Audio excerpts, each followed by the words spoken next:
सर्वमंगल मांगल्ये शिवे सर्वार्थ साधिके शरण्यंबिके गौरी नारायणी नमस्तुते।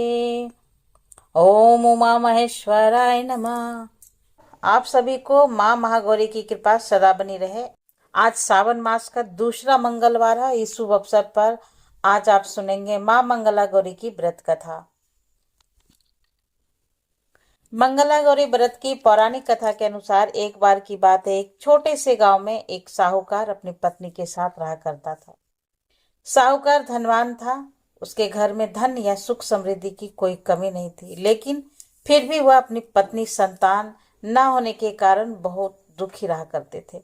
संतान की कमी उन्हें हमेशा कचोटती रहती थी। एक दिन की बात है, उस साहूकार के घर में एक साधु महात्मा आए। साहूकार ने उसका खूब आदर सत्कार किया और उन्हें अपनी समस्या, अपने दुख के बारे में बताया। साधु महात्मा ने साहूकार की पत्नी को सावन महीने में मंगलवार को किए जाने वाले मंगला गौरी व्रत करने की सलाह दी। साथ में पूजा विधि के बारे में भी संपूर्ण जानकारी दी। इसके बाद साहूकार की पत्नी ने सावन महीने के पहले मंगलवार से ही मंगला गौरी व्रत और पूजन करना शुरू कर दिया। अब वह हर मंगलवार को विधि पूर्वक व्रत और पूजा पाठ करने लगी। इस प्रकार कई महीनों तक उसने यह व्रत किया। एक दिन उसकी भक्ति से प्रसन्न होकर माता पार्वती ने भगवान शिव से साहूकार और उसकी पत्नी को संतान प्राप्ति का वरदान देने के लिए कहा। साहूकार को उसी रात स्वप्न में एक दिव्य शक्ति ने दर्शन देकर कहा, हे साहूकार, एक आम के पेड़ के नीचे भगवान गणेश की मूर्ति विराजमान है। तुम उस पेड़ से आम तोड़कर अपनी पत्नी को खिला देना। इससे तुम्हें संतान की प्राप्ति का सुख अवश्य मिलेगा। साहूकार ने अगले दिन सुबह उठकर अपनी पत्नी को इस सपने के बारे में बताया और वह उस आम के पेड़ को ढूंढने निकल पड़ा। बहुत देर तक ढूंढने के बाद आखिरकार साहूकार को वह आम का पेड़ मिल गया, जहां भगवान गणेश की मूर्ति विराजमान थी। उसने आम तोड़ने के लिए उस पेड़ पर पत्थर मारना शुरू कर दिया। पत्थर फेंकने से एक आम तो टूटकर नीचे गया, लेकिन गलती से पत्थर जाकर भगवान गणेश की प्रतिमा को लग गया। इससे भगवान गणेश क्रोधित हो गए और उन्होंने प्रकट होकर उस साहूकार को श्राप देते हुए कहा कि हे स्वार्थी मनुष्य, तूने अपने स्वार्थ के कारण मुझे चोट पहुंचाई है। तुझे माँ पार्वती की कृपा से संतान की प्राप्ति तो होगी, लेकिन उसकी मृत्यु 21 वर्ष की आयु में ही हो जाएगी। यह सुनकर साहूकार बहुत घबरा गया और वह वापस घर चला गया। उसने वह फल अपनी पत्नी को खिला दिया, लेकिन किसी को भी यह घटना के बारे में नहीं बताया। कुछ दिन बाद भगवान शिव और माता पार्वती के आशीर्वाद से साहूकार को उसकी पत्नी को पुत्र की प्राप्ति हुई, जिससे उस दोनों के जीवन में खुशियों का ठिकाना नहीं रहा। लेकिन साथ ही साहूकार इस बात से भी मन ही मन चिंतित था, उसका पुत्र अल्पायु होगा। देखते देखते समय बीतने पर वह बालक 20 वर्ष का हो गया और व्यापार में अपने पिता का हाथ बटाने लगा। एक दिन घर लौटते समय साहूकार पेड़ की छांव में तालाब किनारे बैठकर अपने पुत्र के साथ भोजन करने लगा। तभी वहां पर कमला और मंगला नामक 2 कन्याएं कपड़े धोने के लिए आई और कपड़े धोते हुए आपस में बात करने लगी। कमला ने मंगला से कहा कि बहन, मैंने इस सावन मास में प्रत्येक मंगलवार को मंगला गौरी व्रत कर रखने का निश्चय किया है। तुम भी माँ पार्वती को समर्पित यह व्रत अवश्य करना। इससे माता पार्वती प्रसन्न होती है और उसकी कृपा दृष्टि भी अपने भक्तों पर बनी रहती है। इस व्रत को करने से मनोवांछित वर और अखंड सौभाग्य की प्राप्ति होती है। कमला की यह बात सुनकर मंगला भी इस व्रत को करने के लिए तैयार हो गई। दूसरी ओर साहूकार ने उन दोनों कन्याओं के बीच की बात तो पूरा सुन लिया और अपने मन में यह सोचा कि यह कन्या मंगला गौरी व्रत करती है, इससे इसे अखंड सौभाग्य की प्राप्ति होगी। तब तो यह मेरे पुत्र के लिए योग्य वधू साबित होगी। ऐसा सोचकर वह उन दोनों के विवाह का प्रस्ताव कन्या के पिता के पास ले गया। साहूकार की गांव में प्रतिष्ठा और मान होने के कारण कमला के पिता अपनी पुत्री का विवाह साहूकार के लड़के से करवा देते हैं। विवाह के बाद भी कमला विधि पूर्वक मंगला गौरी का व्रत रखना जारी रखती है। उसके इस भक्ति भाव से प्रसन्न होकर एक दिन माता पार्वती उसे स्वप्न में दर्शन देती है और कहती है, बेटी, मैं तुम्हारी भक्ति से अत्यंत प्रसन्न हूँ, इसलिए तुम्हें अखंड सौभाग्य का वरदान देती हूँ। लेकिन तुम्हारा पति अल्पायु है, इसलिए अगले महीने मंगलवार के दिन एक सांप तुम्हारे पति के प्राण लेने आएगा।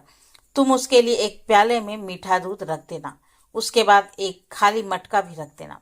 सांप दूध पीकर उस मटके में चला जाएगा, तब तुम उस मटके को ऊपर से कपड़े से ढक देना। अगले मंगलवार को कमला ने माता पार्वती की बात मानकर एक प्याले में मीठा दूध रख दिया और पास में एक मटकी भी रख दी। सांप ने आकर दूध पिया और मटके में जाकर बैठ गया। कमला ने उस मटके पर कपड़ा बांधकर उसे जंगल में रख दिया। माता पार्वती की कृपा से कमला के पति के प्राण बच गए। इस प्रकार मंगला गौरी व्रत के पुण्य फल से साहूकार का वह पुत्र श्राप मुक्त हो गया। जब कमला ने घर में सबको यह चमत्कार व्रत के बारे में बताया तो सभी आश्चर्यचकित रह गए। उसके बाद साहूकार और उसकी पत्नी ने अपने पुत्र और पुत्र वधू का आशीर्वाद दिया और फिर पूरा परिवार सुख से जीवन बिताने लगा। अब सुनिए मंगला गौरी व्रत की दूसरी कथा। एक बार एक गांव में एक बूढ़ी माई रहती थी। बूढ़ी माई का एक बेटा था जिसका नाम था भोला। उसकी पत्नी रूपवती थी। भोला अपनी माँ का बहुत ख्याल रखता था। बहू भी बहुत सीधी थी, लेकिन बूढ़ी माई दिन रात अपनी सीधी सादी बहू से झगड़ा किया करती थी। एक दिन बूढ़ी माई ने घर आकर बताया कि बहू सुन, मैं शिव जी के मंदिर से आ रही हूँ। वह सब बात कर रहे थे कि अगर सावन के सोमवार का व्रत करके अगले दिन मंगला गौरी का व्रत किया जाए तो भोले बाबा और माता पार्वती की कृपा से तुम्हें बेटा हो सकता है। तब रूपा कहने लगी, माँ जी, लेकिन मैं तो केवल सोमवार का व्रत करती हूँ। ठीक है, अब आप कह रही हैं तो मैं इस बार दोनों व्रत करूंगी। बूढ़ी माई ने तो केवल अपनी बहू को परेशान और भूखा रखने के लिए सब कहा था। बूढ़ी माई ने इसके बाद अपनी बहू से और कहा कि बेटा, ऐसे व्रत नहीं करना है। दोनों दिन कुएं में 7 घड़े पानी शिवलिंग पर चढ़ाना है। रूपा ने यह सुना तो परेशान हो गई। कहने लगी, माँ जी, मैंने तो यह सब करते किसी को नहीं देखा। बूढ़ी माई को गुस्सा आ गया। कहने लगी, मैं क्या झूठ बोल रही हूँ? यह तो केवल संतान प्राप्ति का उपाय है, तो तुझे ही करना पड़ेगा। सास की बात सुनकर रूपा चुप हो गई, क्योंकि अब उसके लिए कुछ और करना बाकी ही नहीं था। कुछ दिनों के बाद सावन का पवित्र मास शुरू हो गया। रूपा ने पहले सोमवार को पूजा पाठ करके व्रत शुरू किया और 7 घड़े पानी कुएं से भरकर शिवलिंग पर चढ़ा दिया। कुआं मंदिर से बहुत दूर था, इसलिए उसे पानी लाने में बहुत देर लग गई। यह सब करने में शाम, और जब रूपा वापस घर आई तो देखा उसका पति भोला बहुत गुस्से में घर के बाहर बैठा हुआ। रूपा के पूछने पर उसने गुस्से में कहा, कहाँ चले गई थी? इतनी देर लगती है जल चढ़ाने में। घर में मेरी माँ भूखी बैठी है और तू घूम घूम कर पूरा गांव देख रही है। ऐसा कहकर भोला ने रूपा को खूब मारा। रूपा मार खाकर बिना कुछ खाए सो गई। अगले दिन उसकी सास कहने लगी, बहू, आज तुझे फिर से जल चढ़ाने जाना है। यह सुनकर रूपा ने कहा, माँ जी, मैंने कल से कुछ खाया नहीं है और इसकी मार से मेरा पूरा शरीर दुख रहा है। आज मैं पानी का कलश कैसे उठा पाऊंगी? सुनकर बुढ़िया ने कहा, कुछ भी कर, लेकिन यह तो तुझे करना ही पड़ेगा। रूपा पूजा करने चल पड़ी। मंदिर में पूजा करने के बाद वह कुएं पर आई और बड़ी मुश्किल से उसने पहला कलश भरा और चल दी, लेकिन कुछ ही दूरी चलने पर वह गिर पड़ी। उसका मटका भी टूट गया। रूपा एक पेड़ के नीचे बैठकर रोने लगी। तभी वहां पर एक साध्वी आई और कहा कि बेटी, क्यों रो रही हो? रूपा ने रोते हुए सारी बात बता दी। वह साध्वी और कोई नहीं बल्कि स्वयं माता पार्वती थी। उन्होंने कहा कि बेटी, तू एक काम कर, 1 लोटा जल का ले और उसमें 7 बार थोड़ा थोड़ा शिवलिंग पर चढ़ा देना और घर आकर अपनी सास से कहना, मैंने जल चढ़ा दिया। रूपा कहने लगी, माँ जी, लेकिन ये तो झूठा होगा और मेरा मटका भी तो टूट गया। तब वह साध्वी कहने लगी, यह ले लोटा, इसमें जल भरकर चढ़ा दे और इसे घर ले जाना, लेकिन छुपा कर रख देना। रूपा ने ऐसा ही किया। दोपहर को ही वह घर पहुंच गई। बूढ़ी माई ने पूछने पर उसने वही बता दिया जो साध्वी ने बताया था। शाम को मां मंगला गौरी की पूजा करके उसने उपवास पूरा किया और इस तरह 2 मंगला गौरी व्रत पूरे हो गए। लेकिन जब तीसरे व्रत की बारी आई तो बूढ़ी माई चुपचाप रूपा के पीछे पीछे गई और उसने सब कुछ सच सच देख लिया। बूढ़ी माई ने घर आकर अपने बेटे को सारा हाल बता दिया। भोला ने फिर से रूपा को मारने के लिए जैसे ही हाथ उठाया, वहां पर मां पार्वती प्रकट हो गई और उसने कहा, रुक जा भोला। यह सुनकर भोला रुक गया। बूढ़ी माई मां पार्वती के पैरों में गिर गई। भोला भी अपनी गलतियों के लिए माफी मांगने लगा।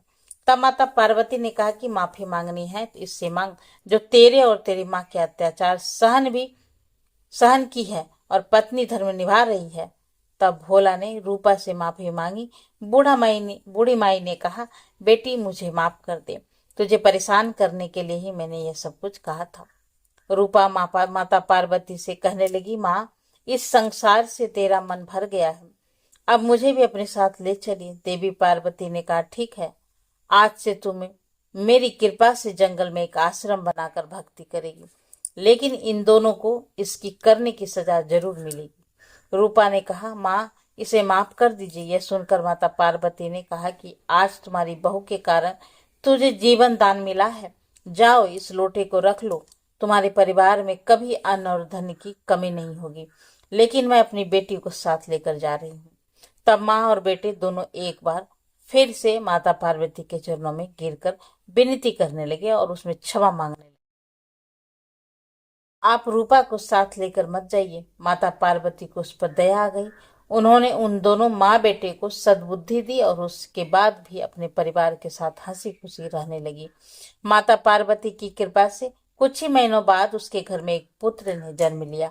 इस प्रकार जो भी भक्त सच्चे मन से जैसी भी कामना मन में रखकर मंगला गौरी व्रत रखते हैं या फिर व्रत की कथा श्रवण करते हैं, उनकी हर मनोकामना पार्वती की कृपा से पूर्ण होती है। तो यह थी मंगलवारी व्रत की कथा। कथा अच्छी लगी है तो लाइक कीजिएगा, शेयर करना तो बिल्कुल भी नहीं भूलिएगा, और चैनल पर अगर पहली बार आए हैं तो चैनल को सब्सक्राइब करते हुए बेल आइकन प्रेस करके जाइएगा।